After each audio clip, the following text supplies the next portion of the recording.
Hello,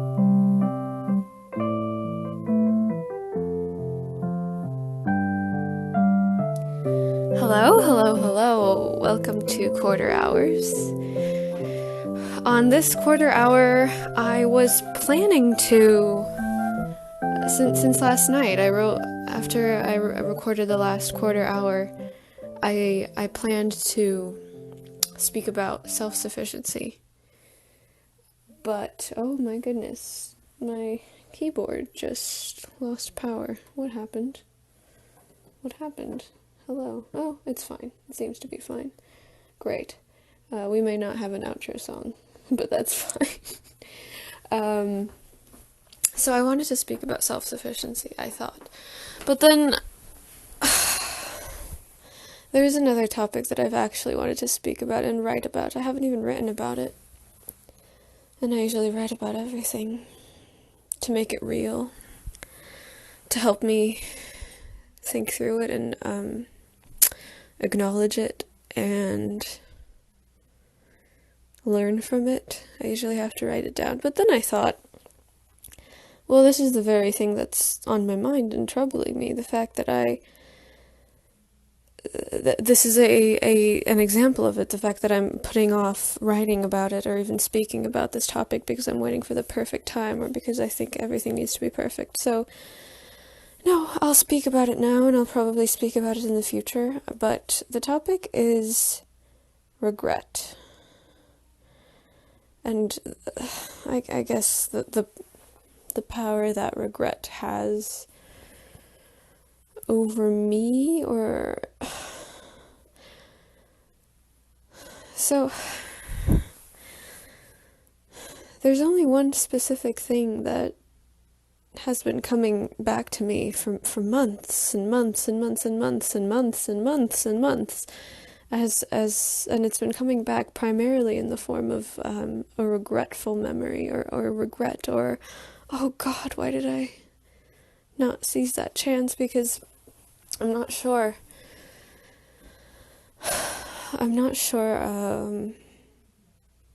where I heard this quote or who said this, but I remember hearing somewhere that sometimes life just offers you opportunities. Sometimes things just fall into your lap and you have to take it.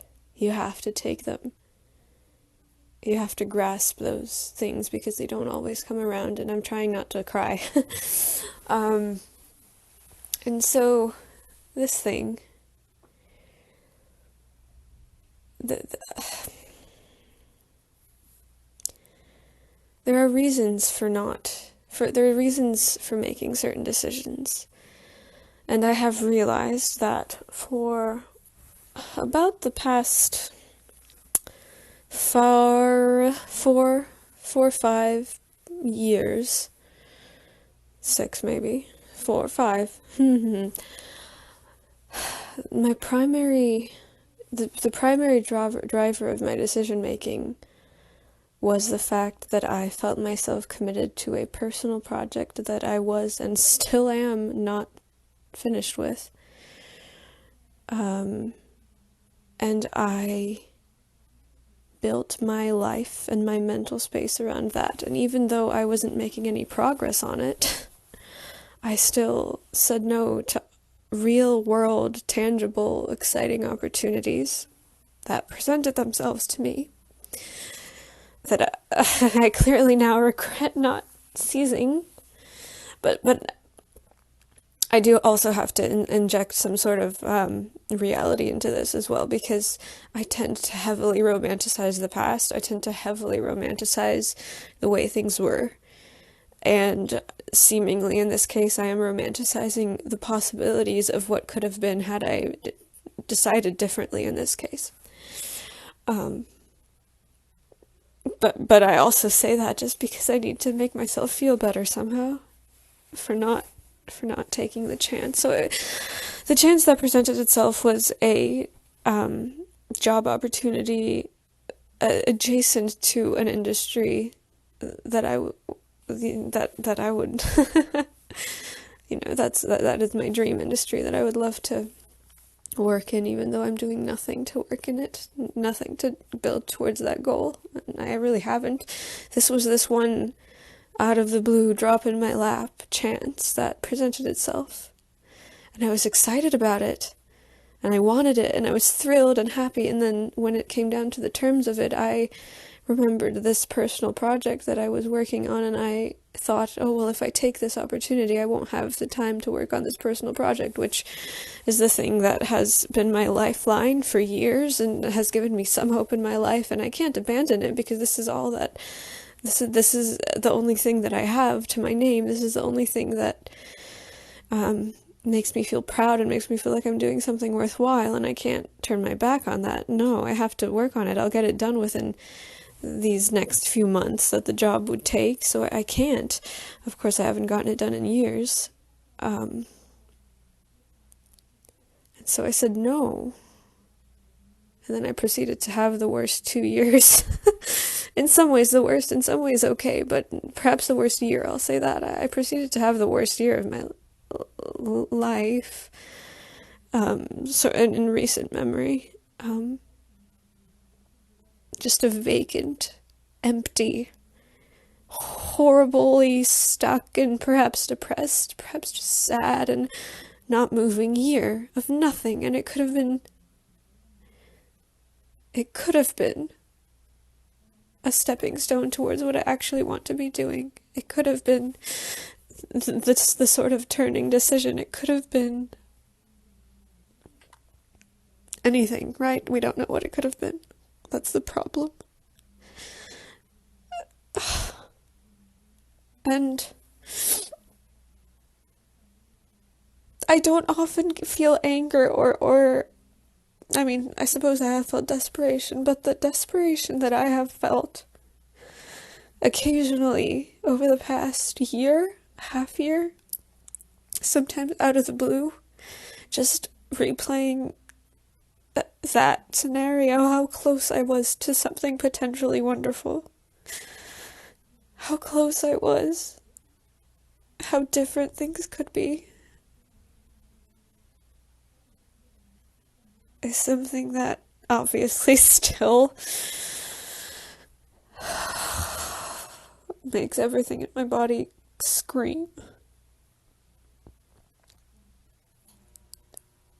And obviously the right thing to say is, okay, well, what can we learn from that? And how can you get towards doing something you want to be doing like that?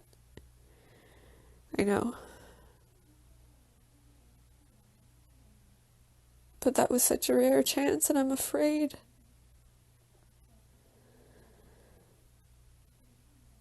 I'm afraid that I'm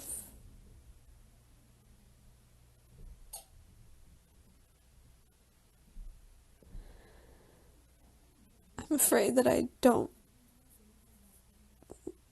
won't encounter that particular kind of chance.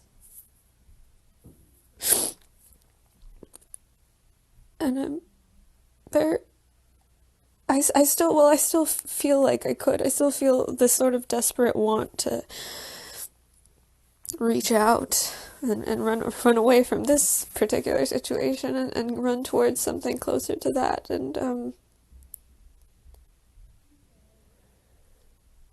I think I'm just recently, I think I'm realizing that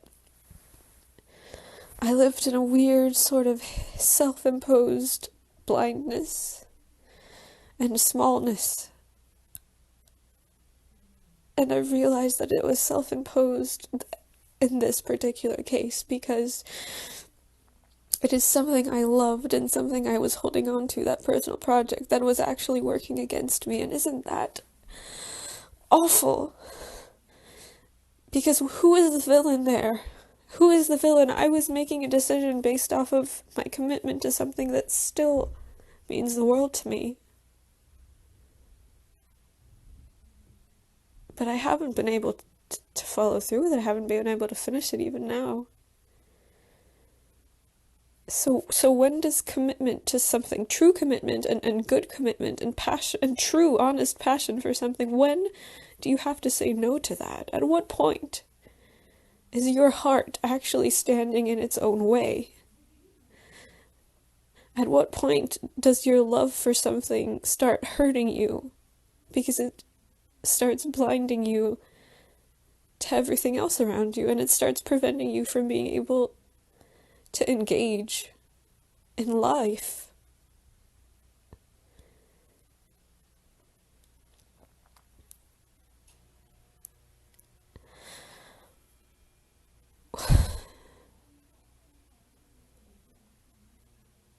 I wish I could blame someone other than myself. Well, no, I'm glad.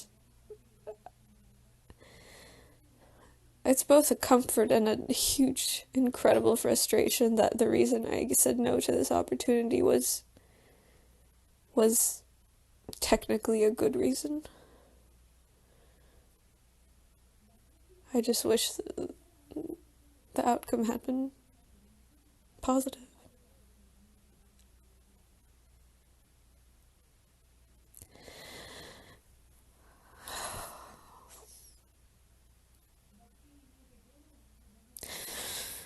If it's possible for me to travel this summer, if it's possible for me to re-access that, if I get a vaccine, and if I'm somewhat free to go, then I will.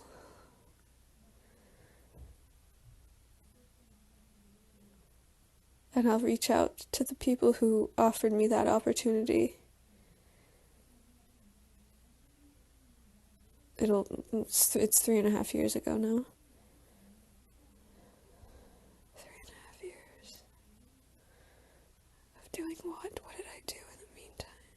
I feel like there's these voids, and I feel like I feel like there's this horrible emptiness.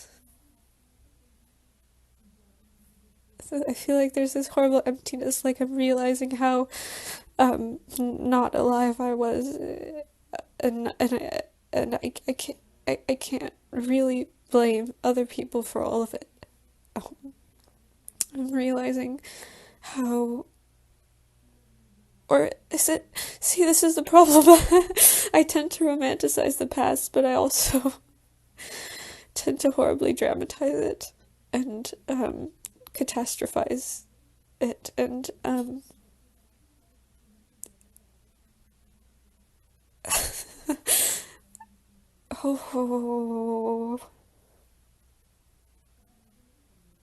and I am doing things that mean a lot to me right now, and I have concrete plans and concrete goals, short term, long term, and I'm not letting that dear, incredible, horrific personal project get in the way. I need to not stand in my own way, and I need to not fight with time, and I need to end this because this quarter hour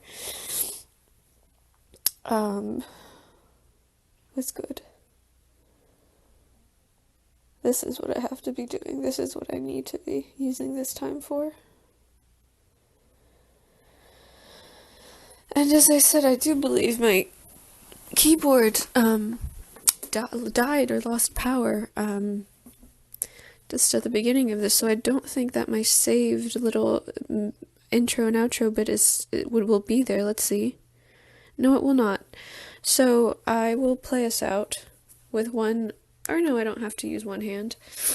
I will play us out.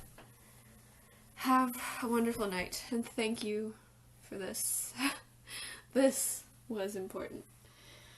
Have a good night.